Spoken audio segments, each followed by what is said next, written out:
President Anura Dissanayake made a historic visit to India. Many important decisions were taken regarding India-Sri Lanka relations. Both countries discussed increasing cooperation in tourism, education, and culture.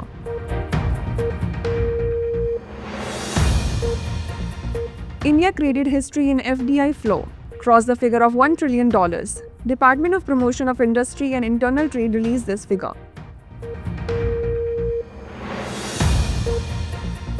Country gets first diabetes biobank. Biobank will work on research related to diabetes. This diabetes biobank is located in Chennai.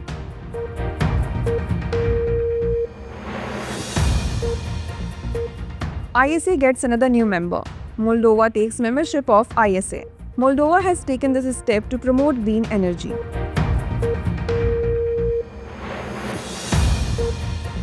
Disaster Management Amendment Bill 2024 gets Lok Sabha approval. The bill proposes amendment in Disaster Management Act 2005. This proposal will incorporate disaster management in development plans.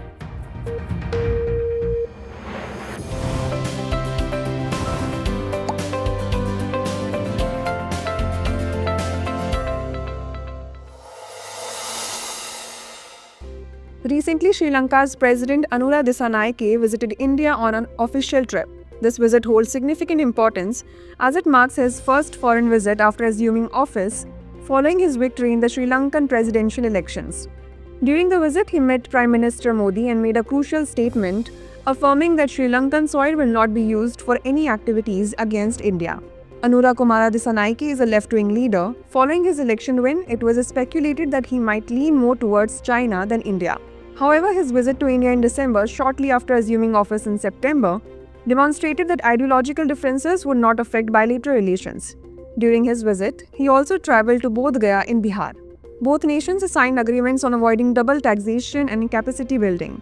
Discussions covered various topics, including the Sampur Solar Power Project, railway connectivity, ferry and flight services, and finding sustainable solutions to fishermen's issues. Tourism collaboration was also discussed, focusing on the Ramayana circuit and the Buddhist circuit. India's Ministry of Tourism under the Swadesh Darshan scheme has developed the Ramayana circuit. Similarly, a Buddhist circuit has been created, highlighting significant locations linked to Mahatma Buddha's life. The aim of Ramayana circuit is to promote key sites associated with Lord Ram's life. Recently, UK became the 12th member of the Trans-Pacific Trade Agreement. Britain has joined this trade agreement along with Japan, Australia, Canada, and 8 other countries. Its 8 other countries include Brunei, Chile, Japan, Malaysia, New Zealand, Peru, Singapore, and Vietnam. It is noteworthy that this move of UK is to further strengthen relations in this region and advance global trade relations. In fact, UK announced last year that it would join its largest trade agreement, CPTPP, after Brexit. At the same time, now with this merger, UK will be able to implement CPTPP trade rules with those 11 existing members and reduce tariffs.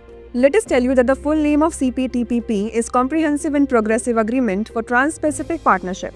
It started as Trans-Pacific Partnership, which was a US-led trade agreement. After the US withdrew in 2017, its name was changed to CPTPP. Its purpose is to promote trade between countries. For this, tariffs are reduced and countries are persuaded for services and investment. In this, rules for the rights of companies and competition are also made. Recently, Moldova has joined the International Solar Alliance. Let us tell you that the membership agreement of Moldova was signed between Indian Foreign Minister S. Jaishankar and Moldova's Deputy Prime Minister Mikhail Popsoy. This decision of Moldova reflects its commitment to promote renewable energy and encourage cooperation in the energy sector. It is worth noting that the International Solar Alliance is an intergovernmental organization which was established by India in November 2015. It was announced during the UNFCCC COP21 held in Paris in 2015. It is a collaborative initiative between India and France. Its headquarters is located in Gurugram, India. It is worth noting that so far 120 countries have signed its framework agreement. Of these, 104 countries have become its full members after ratifying it. The purpose of this organization is to promote the use of solar energy, especially in countries where sunlight reaches in sufficient quantity throughout the year. Let us tell you that the goal of the International Solar Alliance is to mobilize the investment of $1,000 billion required for the large-scale use of solar energy by the year 2030. Recently, the Israeli cabinet has taken a controversial decision. The Israeli cabinet has passed a proposal to double the number of Jewish settlements in the Golan Heights. A budget of 40 million Israeli news shekels, that is about $11 million, has been fixed for the implementation of this plan. This amount will be spent on education, renewable energy, establishment of student village, and plans to include new residents. Let us tell you that this plan is also supported by Israeli Prime Minister Benjamin Netanyahu. It is being seen as an attempt to strengthen Israeli rule in the Golan region. However, this move of Israel can further increase the tension between Israel and Syria. Let us tell you that the Golan Heights is located between Israel and Syria, and both countries consider this area as their right. It is worth mentioning that Israel conquered the Syrian-occupied Golan region in 1967 and occupied it in 1981. However, most countries of the world do not recognize Israel's control over this region. It is noteworthy that after this decision of the Israeli cabinet, Israel may have to face criticism at the international level as well. Recently, the Lok Sabha has passed the Disaster Management Amendment Bill 2024. Through this bill, amendment has been proposed in the Disaster Management Act 2005. Its purpose is to include disaster management in development plans in accordance with the recommendations of the 15th Finance Commission.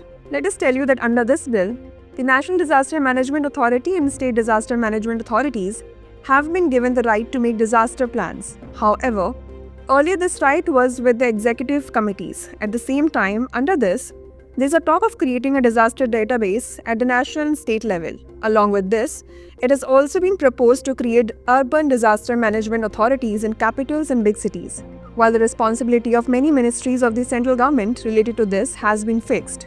At the same time, the bill also gives the state government the right to constitute the State Disaster Response Force and gives the right to determine its functions and terms of service. The bill provides a statutory status to the National Crisis Management Committee and the High Level Committee. Let us tell you that the National Disaster Management Authority is the apex body for the management of disasters in India. It has been published under the Disaster Management Act 2005. Its purpose is to formulate and determine the implementation of policies, plans, and guidelines related to disaster management in the country. Recently, the government has agreed to send the One Nation, One Election bill to the Joint Parliamentary Committee for extensive deliberations. Let us tell you that the Union Law Minister introduced the Constitution Bill 129th Amendment 2024 and the Union Territories Law Amendment Bill 2024 in the Lok Sabha to conduct simultaneous elections. The committee will be given 90 days to submit the report. Let us tell you that the JPC is an ad hoc committee. It is constituted by Parliament to conduct a thorough investigation of a specific subject or bill. It includes members of both the houses and the ruling and opposition parties. This joint parliamentary committee will have a maximum of 31 MPs. However, the number and composition of the members of the JPC is not limited. The JPC is dissolved after the investigation is completed. The recommendations of the JPC are advisory, that is, it is not mandatory for the government to follow its decision. It is worth noting that the committee can also collect evidence from experts and can also consult public bodies, associations, individuals, and other interested parties. Earlier also, JPC committee has been formed in many cases like Bofors scam, Harshad Mehta stock market scam, etc. Let us tell you that the parliamentary committee is a panel of MPs which is appointed or elected by the House or nominated by the Speaker or Chairman. The committee works under the direction of the Speaker and presents its report to the Speaker or Chairman. Recently, India has crossed the $1 trillion mark in FDI inflows from April 2000 to September 2024. This figure has been released by the Department of Promotion of Industry and Internal Trade. This achievement establishes India as a safe investment destination globally. It is noteworthy that 25% of the total FDI coming to India comes from Mauritius. Let us tell you that Mauritius is a tax haven country. Their nominal tax is levied. A double taxation agreement has been signed between India and Mauritius. Under this agreement, companies have to pay tax only at one place in India or Mauritius. Companies often prefer to pay tax in Mauritius. For this reason, some people of India use the Mauritius route to whiten their black money. For this, they open shell companies in Mauritius which only exist on paper. It is worth mentioning that India receives 24% FDI from Singapore, 10% from the US, 7% from the Netherlands, 6% from Japan, 5% for UK, and 3% from the UAE. India receives FDI from the service sector, computer software and hardware, telecommunication, business manufacturing development, automobile, chemicals, and pharmaceutical sectors. Let us tell you that the full form of FDI is Foreign Direct Investment. It means when a foreign person, company or government invests money directly in a country and participates in the business or projects there. People investing in it also participate in the operation and decision making of that business or project. Recently, the first diabetes biobank has been established in the country. It has been set up by ICMR, that is, Indian Council of Medical Research in Chennai. Madras Diabetes Research Foundation has helped ICMR in making it. Actually, biobanks play an important role in biomedical research. This diabetes biobank will collect and process the samples and will also provide biobiological material for research related to diabetes. It can also prepare biomarkers for diabetes so that the disease can be treated quickly. Let us tell you that biomarkers are used to detect any disease in the body. It is noteworthy that diabetes is becoming very common in India. Actually, the beta cells of the pancreas present in our body emit a hormone called insulin. This insulin helps in using glucose as energy in our body. When the beta cells of the pancreas are unable to produce insulin due to any reason or damage, then this condition is called diabetes. It is usually of two types, type 1 and type 2. In type 1 diabetes, the body does not produce any insulin at all. Due to this, people suffering from type 1 diabetes have to take insulin every day. Type 1 diabetes is usually diagnosed in children and adolescents. On the other hand, in type 2 diabetes, the body produces very little amount of insulin. It can occur at any age. It can be controlled by changing food habits and lifestyle. Let us tell you that according to the World Diabetes Foundation, India has the largest diabetic population in the world in terms of numbers. More than 32 million people are affected by it. By the year 2025, this number is likely to more than double. Recently, 11 Indian nationals tragically lost their lives due to carbon monoxide poisoning in Georgia. This incident highlights the dangers of carbon monoxide, often referred to as the silent killer. Carbon monoxide is an odorless and colorless gas, making it difficult to detect. It is notable that carbon monoxide is produced by the incomplete combustion of carbon-based fuels such as wood, coal, and natural gas. CO poses a significant health risk as its molecules bind to hemoglobin in the blood more readily than oxygen. This reduces the oxygen level in the blood, impairing its transportation throughout the body. Symptoms of CO poisoning include dizziness, headaches, nausea, confusion, and in severe cases, unconsciousness and death. Even low levels of prolonged CO exposure can cause permanent brain damage and be fatal. Carbon monoxide poisoning is particularly hazardous because it is challenging to detect without specialized equipment. To prevent CO poisoning, installing carbon monoxide detectors at home and ensuring proper ventilation in areas where fuel-burning appliances are used is crucial. Recently, the Birhor tribe of Jharkhand participated in the movement against child marriage for the first time. This marks a significant step for the Birhor community where the practice of child marriage has been prevalent. Child marriage is a social evil where children are married off at an early age, adversely impacting their health, mental development, and education. The Birhor tribe is an indigenous community primarily residing in Jharkhand, Odisha, and parts of Chhattisgarh. This tribe has its unique culture and traditions. They predominantly live around forest and hilly areas and are known for their traditional hunting, gathering, and agricultural practices. The term Birhor means one who lives in forest, and their livelihood is largely dependent on the forest. The Birhor people speak the Birhori language, which belongs to the Munda language family. Additionally, the Birhor tribe is celebrated for its rich cultural heritage, including music, dance, and religious rituals. Their lifestyle remains deeply connected to nature and their traditional customs. That's all for now in this bulletin. After the news, let's take a quick look at 5 questions related to the bulletin.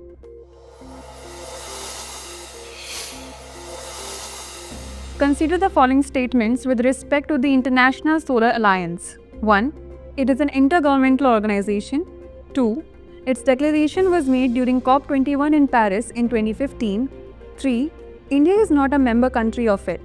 How many of the above statements are correct? Only 1, only 2, all of the above, or none of the above.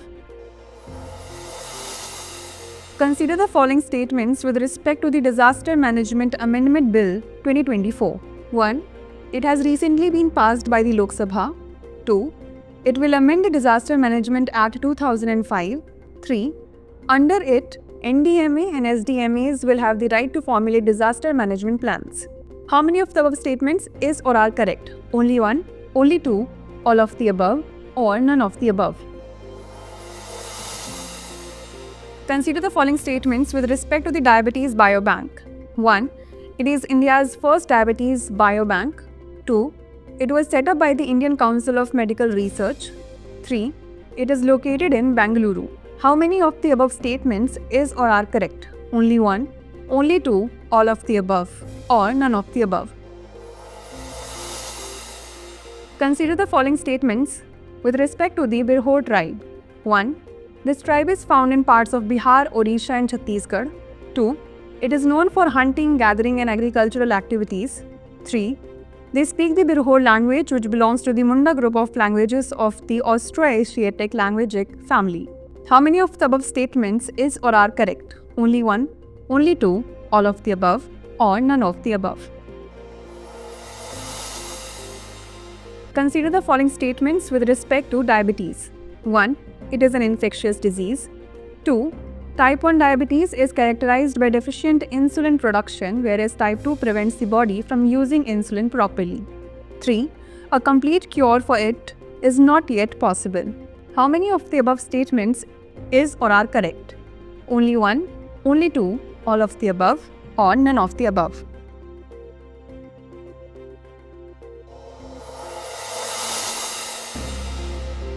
Recently, scientists have developed the world's first diamond battery, which can power devices for thousands of years.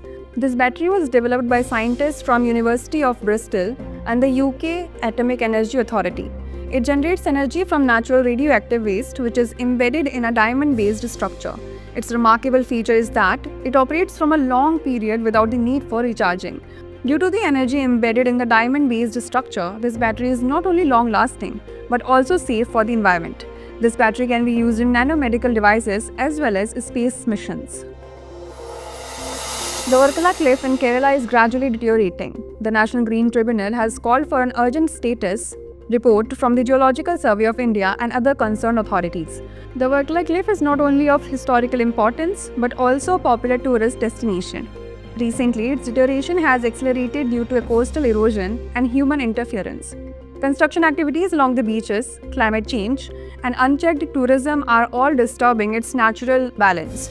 Experts warn that if swift action is not taken, this cultural heritage could be lost permanently.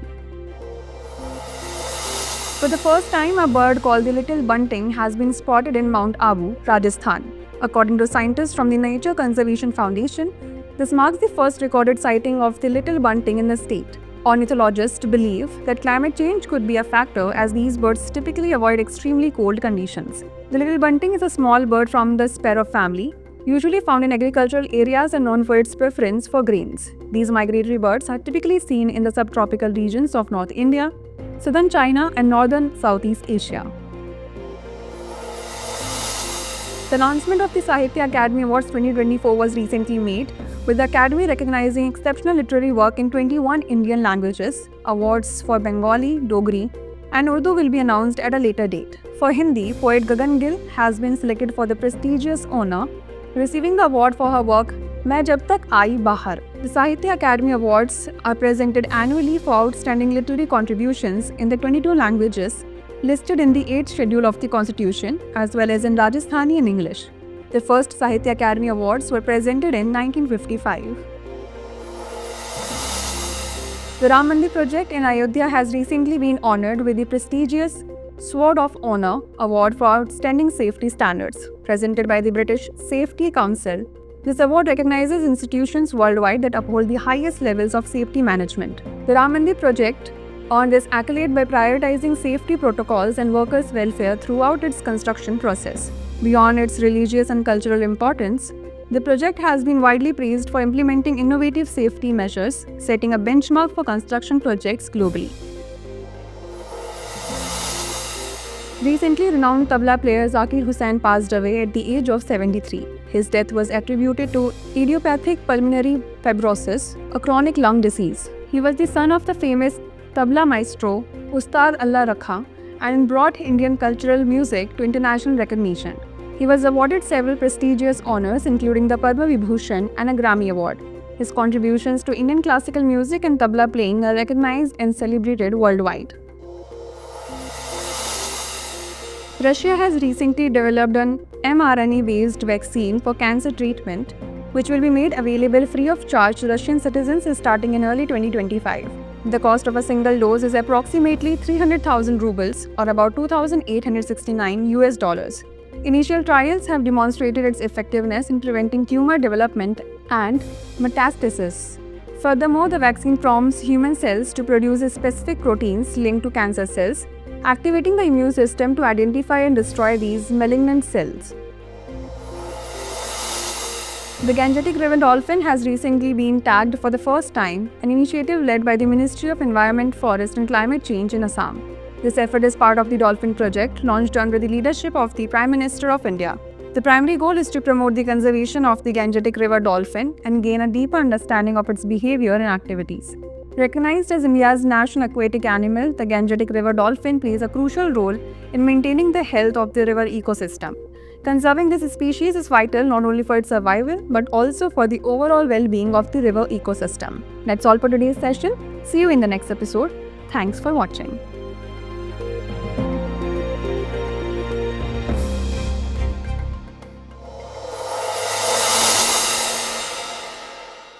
For more informative content, like, share and subscribe, and do not forget to press the bell icon to get the notifications.